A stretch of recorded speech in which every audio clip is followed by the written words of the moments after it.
Good morning. Good morning. Remember to remember. That's the title of my talk today. And there's a statement in the Judeo-Christian Bible, which is Revelations 12:2. And it pretty much sums up a major teaching in religious science. And it also happens to be my favorite verse.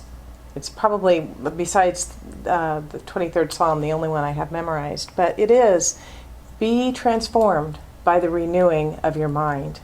Now, in the Whittier Church, this was a sign. And I often thought I would love to have that, over the arch. Be transformed by the renewing of your mind. And another thought I had was I'd love to have our slogan be something like renewing minds and transforming lives. Because it's just something powerful, something in action. But this is the one that really does sum up a true major teaching. And, when you look at it, be transformed by the renewing of your mind. It's not, be ye comforted, nor be ye pacified, nor be ye encouraged, nor be ye inspired, or even uplifted, but be ye transformed. That's such a powerful word, by the renewing of your mind. So, this means be ye changed at the depth, by something that goes on in your mind. Be ye changed at the depth by a change in attitude. And that's exactly what we have been exploring this entire month, isn't it? We've been talking about your attitude determines your altitude. And each week we've looked at the attitudes that will transform you. And today we're going to bring this theme to a close, and we'll continue looking at this. And I'm going to make a bold proclamation. I'm going to proclaim that this morning, right here, right where you are, each one of us is transformed. We are each changed by the depth, at our very depth, by our experience. And I'm not going to be arrogant enough to say it's because of something I say, but it could happen, or it could have already happened, when you walked in the door this morning, when you felt that sweet energy that we have right here at our center. Or maybe it was experiencing the beautiful song that we sang that was very meditative, we were remembering. Or our spiritual mind treatment. Or just in greeting each other, or sharing in our testimonials. Could have been any of those things. It doesn't matter how our transformation comes about this morning. It only matters that it does. So, are you open to being transformed? Yes. Yes. Okay, good. So today, as we take our last look at attitudes that will transform us, and as we are in the middle of a Memorial Day weekend, it feels appropriate to have an attitude of remembering. Remembering what? Well, remembering three. I forgot. You forgot. You forgot to remember. No, I am remembering. That's it. We're going to remember three transforming things. The first, we're going to remember and honor those who have lost their lives in war.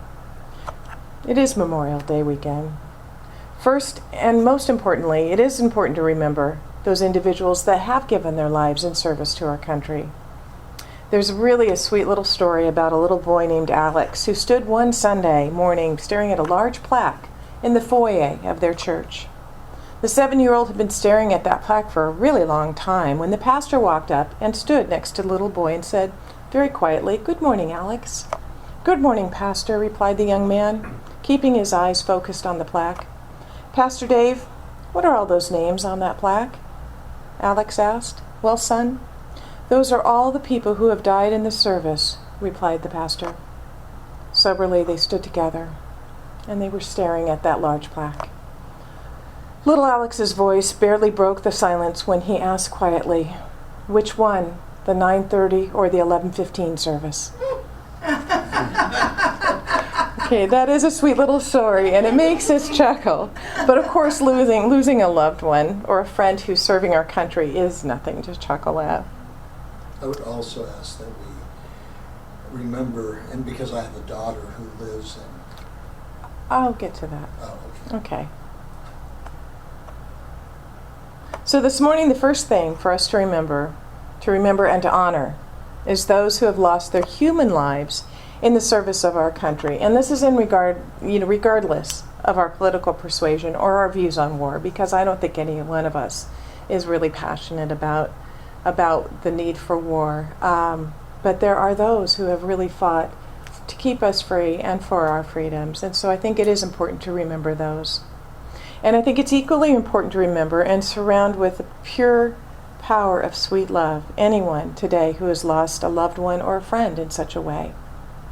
If you've lost someone dear to you in the service of our country, you don't have to identify yourself, but I want you to know right now that you are upheld in the arms of love. Number 2, remember that no matter what is happening in our lives, God is present, no matter what is happening in our lives. The second transforming concept that I want to remember this morning is that no matter what is happening in this journey we call life, from the loss of a loved one to the birth of a baby, from the diagnosis of cancer to a clean bill of health, from the demise of a 20-year marriage to the new blush of love. No matter what is happening in this journey we call life, God is present. And this is something that I had to remember immediately when I got that phone call on Friday night from my daughter at 10:30 that there had been a shooting in Santa Barbara, and that there were reports that there were 7 people dead right where she lives, right in Isla Vista.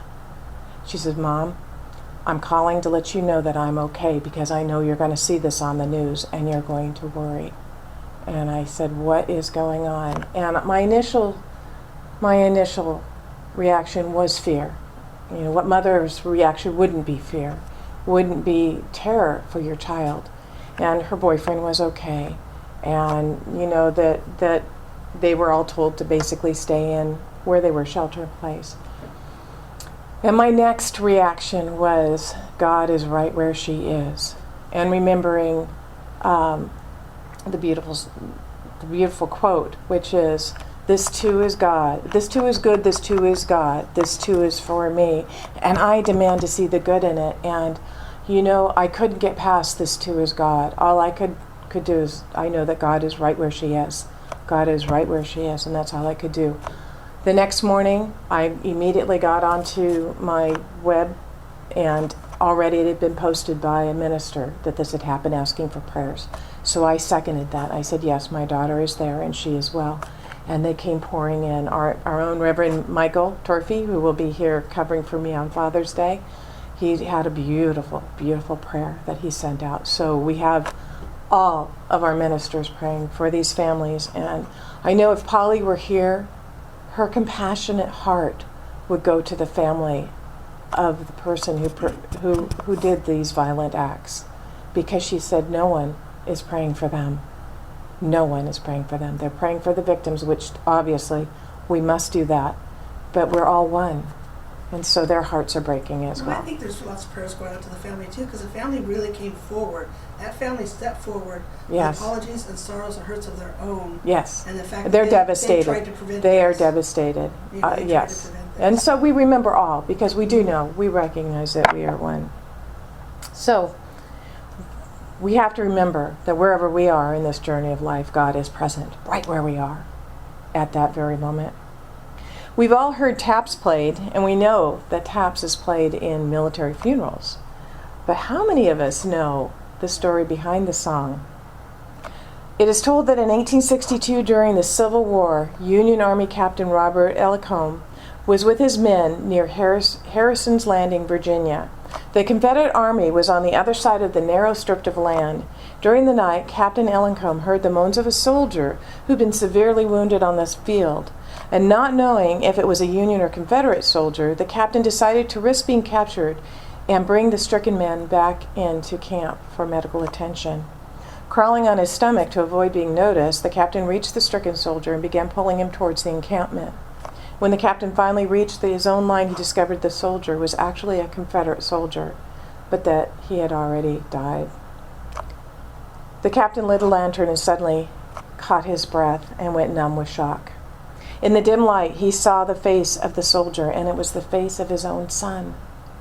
It seems the boy had been studying music in the South when the war broke out, and without telling his father, he enlisted in the Confederate Army. The following morning, heartbroken, the father asked permission to give his son a full military burial despite his enemy status, and asked if he could have a group of army band members play at the service.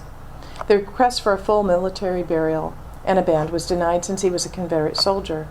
But, out of respect for the father, they did say he could have a small funeral and they could have one musician. The captain chose a bugler. He asked the bugler to play a series of musical notes he'd found on a piece of paper stuffed in the pocket of his son's uniform. The notes became the song known as Taps. We're familiar with the melody, right? We all know the melody. But do we know the words? Well, if you were a Girl Scout, because I know the words, I was a Girl Scout, you know at least the first verse, which is day is done, gone the sun, from the lakes, from the hills, from the skies. All is well, safely rest, God is nigh. Fading light, second verse, dims the sight, and a star gems the sky. Gleaming bright from afar, drawing nigh, falls the night. Thanks and praise for our days neath the sun, neath the stars, neath the sky. As we go, this we know, God is nigh. As we go, this we know, God is nigh.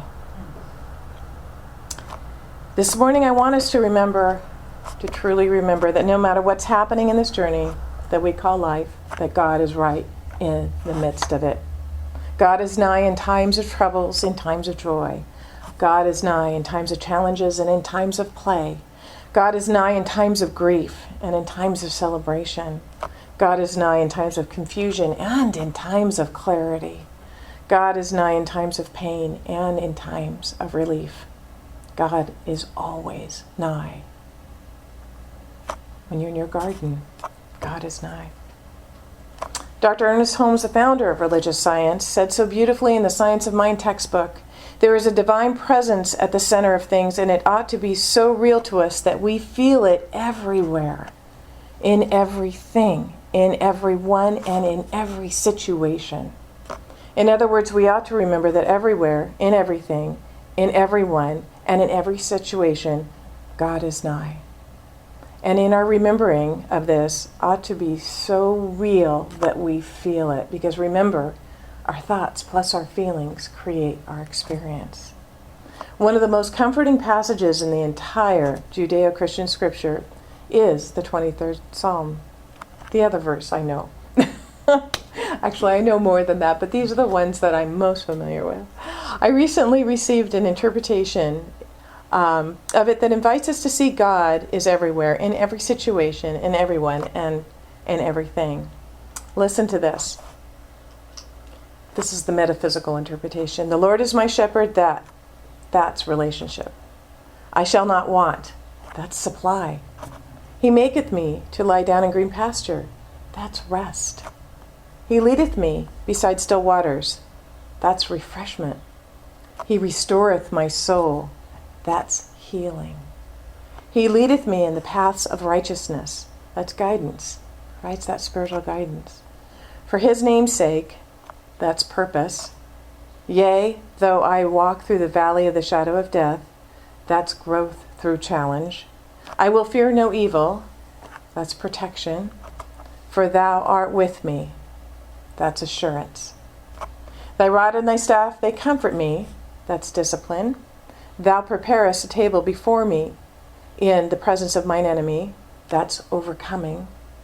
Thou anointest my head with oil. That's divine consecration. My cup runneth over. That's abundance. Surely goodness and mercy shall follow me all the days of my life. That's blessing. And I will dwell in the house of the Lord. That's security. Forever. And that's eternity. Remember that this life is just a short stop in the eternal journey, so we have to make it count. That's our third thing that we're remembering this morning. This life is just a short stop in the eternal journey, so we have to make it count. The last line of the 23rd Psalm, and I will dwell in the house of the Lord forever, takes us to that third idea for us to remember this morning. In our first point of remembering today, I chose my words carefully when I asked us to remember those who had lost their human lives in service to their country. and lost their human lives is the key phrase here. Because a fundamental tenet of religious science, as it is with most spiritual teachings, is that life is eternal, life is ongoing, and life is everlasting. In the words of Ernest Holmes in the Science of Mind textbook, he says, "I shall never die, for the spirit within me is God and cannot change. My life is hid within the universe of love and light, and that light shall live forever. Go, fear of death and change. Be gone from my thought, fear of death and uncertainty. That which is cannot become that which is not, and that which I am can never change. The spirit of eternity is enthroned within me, and the life of endless ages flows through my being. From eternity to eternity, my life flows along the way of peace and harmony." The third idea I want us to remember this morning is twofold. First, life is eternal. If you need to explore that idea to really embody it, please do it. The second fold of our third idea is that, well, yes, life is eternal. This human experience has a finite time. It does have a shelf life, and we never know when it will be over, so we've got to make it count. We've got to make it count. George Burns once said, when I talk about thinking young, I'm talking about enthusiasm, keeping active, having plans and projects for tomorrow, meeting people, doing things. A lot of people are too quick to decide that their lives are over. And if you really think your life is over and you have no place to go, I advise you to take very short steps. It will take longer to get there. The point is, with a good positive attitude and a little luck, which of course we know there is no such thing as just luck, right? Because luck stands for laboring under correct knowledge, right, Rich? Rich? Which of course there's no such thing as. There's no reason why you can't live to be 100 or more, right? Once you've done that, you've really got it made, because very few people over 100 die. This is George Burns. So, so while we're here experiencing this brief portion of our eternal journey, let's live. Let's be fully present. Let's fully love. Ernest Holmes says, "No man need prepare to meet his God. He is meeting him every day and in each hour in the day. He meets him in the rising sun and the flowing stream and the budding rose, in the joy of friendship and love, in the silence of his own soul." He wrote on page 270 of the Science of Mind textbook, "It is not necessary, if we should pass on tonight, that anyone should remember that we have ever lived. All that means anything is that while we live, we live." Writes this in capital letters, we live. With this in mind, and believing that there is an infinite law of the spirit or law of life which tends to multiply our gifts, because in doing so it multiplies its own experience, its own pleasure, its own fruition, we may assume that spiritual man is already a success, is already supplied with everything he needs. So this morning, remember to be the fullest, most alive, and most loving expression of the divine that you can possibly be. This morning we are transformed by remembering to remember and to honor those who have given their human life over in the act of serving our country. We are transformed by remembering to remember that in every situation, God is nigh. God is there. And we are transformed by remembering to remember that life, with a capital L, is eternal. And since this human life we live is not, let us fully live and fully love while we are here. And so it is.